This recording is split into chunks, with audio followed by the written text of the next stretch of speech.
Welcome to the Daily Chronological Bible. My name's Hunter, and we are reading through the Bible in chronological order as a single story. And that story is all about Jesus. We will look at this whole book through the lens of Jesus. It is a revelation of Him, and He has revealed to us the heart of the Father. He has invited us all to participate with Him in the life that He shares with the Father and the Spirit. Today, we are in the book of Genesis, beginning in chapter 28, verse 6, through chapter 30, verse 24. Esau knew that his father Isaac had blessed Jacob and sent him to Padan Aram to find a wife, and that he had warned Jacob, "You must not marry a Canaanite woman." He also knew that Jacob had obeyed his parents and gone to Padan Aram. It was now very clear to Esau that his father did not like the local Canaanite women, so Esau visited his uncle Ishmael's family and married one of Ishmael's daughters. In addition to the wives he already had, his wife's name was Mahalath. She was the sister of Nebaioth and the daughter of Ishmael, Abraham's son. Meanwhile, Jacob left Beersheba and traveled toward Haran. At sundown, he arrived at a good place to set up camp and stopped there for the night. Jacob found a stone to rest his head against and lay down to sleep. As he slept, he dreamed of a stairway that reached from the earth up to heaven, and he saw the angels of God going up and down the stairway. At the top of the stairway stood the Lord, and he said, "I am the Lord, the God of your grandfather Abraham, and the God of your father Isaac. The ground you are lying on belongs to you. I am giving it to you and your descendants. Your descendants will be as numerous as the dust of the earth. They will spread out in all directions, to the west and the east, to the north and the south, and all the families of the earth will be blessed through you and your descendants. What's more, I am with you, and I will protect you wherever you go. One day I will bring you back to this land. I will not leave you until I have finished giving you everything I have promised you." Then Jacob awoke from his sleep and said, "Surely the Lord is in this place, and I wasn't even aware of it." But he was also afraid and said, "What an awesome place this is. It is none other than the house of God, the gateway to heaven." The next morning, Jacob got up very early. He took the stone he had rested his head against, and he set it upright as a memorial pillar. Then he poured olive oil over it. He named that place Bethel, which means house of God, although it was previously called Luz. Then Jacob made this vow: "If God will indeed be with me and protect me on this journey, and if He will provide me with food and clothing, and if I return safely to my father's home, then the Lord will certainly be my God, and this memorial pillar I have set up will become a place of worshiping God, and I will present to God a tenth of everything He gives me." Genesis 29. Then Jacob hurried on, finally arriving at the land of the east. He saw a well in the distance. 3 flocks of sheep and goats lay in an open field beside it, waiting to be watered. But a heavy stone covered the mouth of the well. It was the custom there to wait for all the flocks to arrive before removing the stone and watering the animals.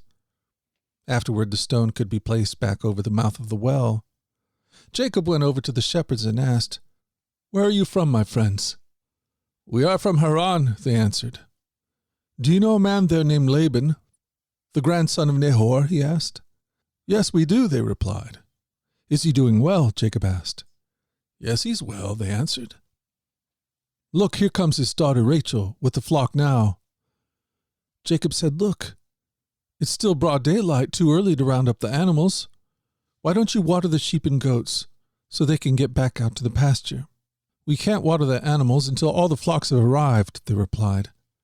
Then the shepherds moved the stone from the mouth of the well, and we water all the sheep and goats.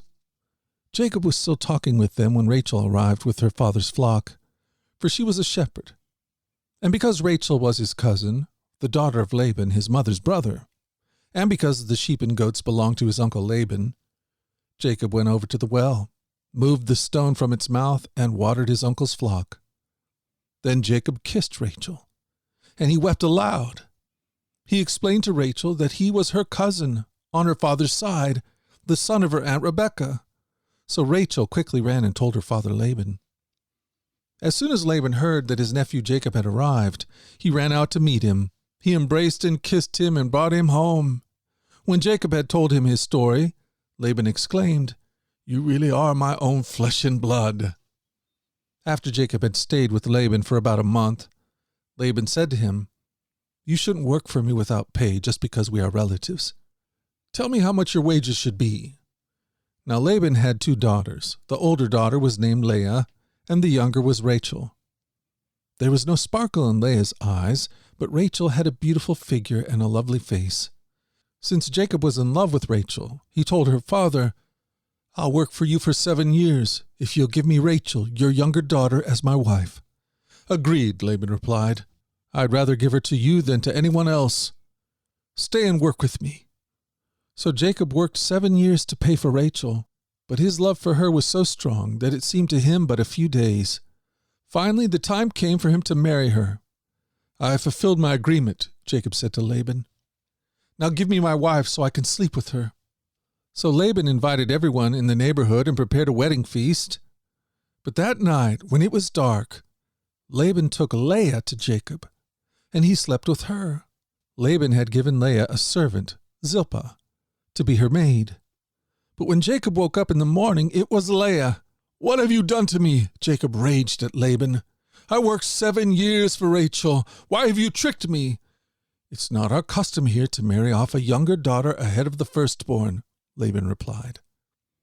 "But wait until the bridal week is over, and then I'll give you Rachel too, provided you promise to work another 7 years for me." So Jacob agreed to work 7 more years. A week after Jacob had married Leah, Laban gave him Rachel too. Laban gave Rachel a servant, Bilhah, to be her maid. So Jacob slept with Rachel too, and he loved her much more than Leah. He then stayed and worked for Laban an additional 7 years. When the Lord saw that Leah was unloved, he enabled her to have children, but Rachel could not conceive.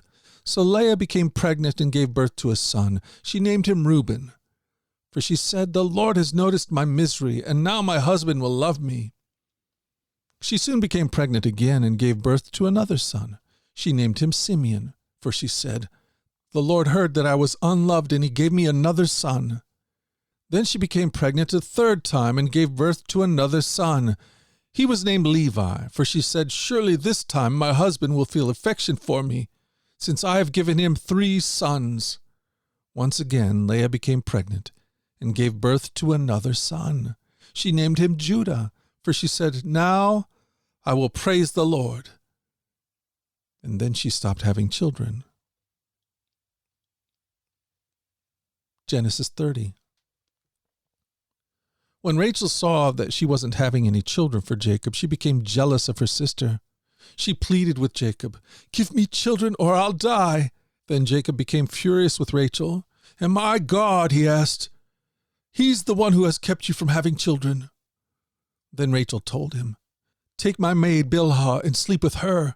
She will bear children for me, and through her I can have a family too." So Rachel gave her servant Bilhah to Jacob as a wife, and he slept with her. Bilhah became pregnant and presented him with a son. Rachel named him Dan, for she said, "God has vindicated me. He has heard my request and given me a son." Then Bilhah became pregnant again and gave birth a 2nd son. Rachel named him Naphtali, for she said, "I have struggled hard with my sister, and I am winning." Meanwhile, Leah realized that she wasn't getting pregnant anymore, so she took her servant Zilpah and gave her to Jacob as a wife. Soon Zilpah presented him with a son. Leah named him Gad, for she said, "How fortunate I am." Then Zilpah gave Jacob a 2nd son, and Leah named him Asher, for she said, "What joy is mine! Now the other women will celebrate with me." One day during the wheat harvest, Reuben found some mandrakes growing in a field and brought them to his mother Leah. Rachel begged Leah, "Please give me some of your son's mandrakes." But Leah angrily replied, Wasn't it enough that you stole my husband? Now you steal my son's mandrakes too? Rachel answered, I will let Jacob sleep with you tonight if you give me some of the mandrakes. So that evening, as Jacob was coming home from the fields, Leah went out to meet him. You must come and sleep with me tonight, she said. I have paid for you with some mandrakes that my son found. So that night he slept with Leah, and God answered Leah's prayers. She became pregnant again and gave birth to a fifth son for Jacob.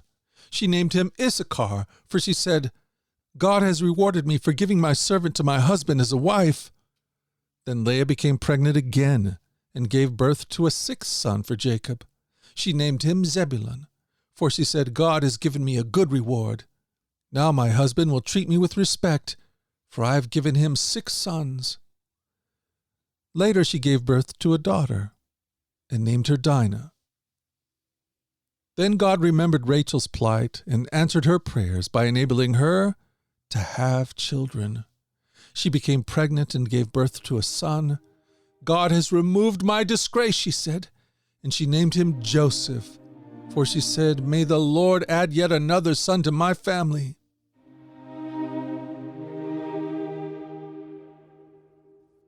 This is the word of the Lord. The Daily Chronological Bible, Day 10. Join us at our flagship podcast, The Daily Radio Bible, where we read through the entire Bible over the course of a year. In our daily reading and meditation, we open our hearts to the God who is love. Find out more at dailyradiobible.com or wherever you get your podcast. These podcasts are entirely listener-supported. If you'd like to partner with us to make sure that these podcasts continue each and every day, you can do that by going to dailyradiobible.com and clicking the donate link. The Daily Radio Bible is a ministry of the Trinity Commission, and all your gifts are tax deductible. Until tomorrow, let's go forward in God's joy. Let's let His joy be our strength, and let us always remember this, that you are loved. We'll talk again tomorrow. You take care. Bye-bye.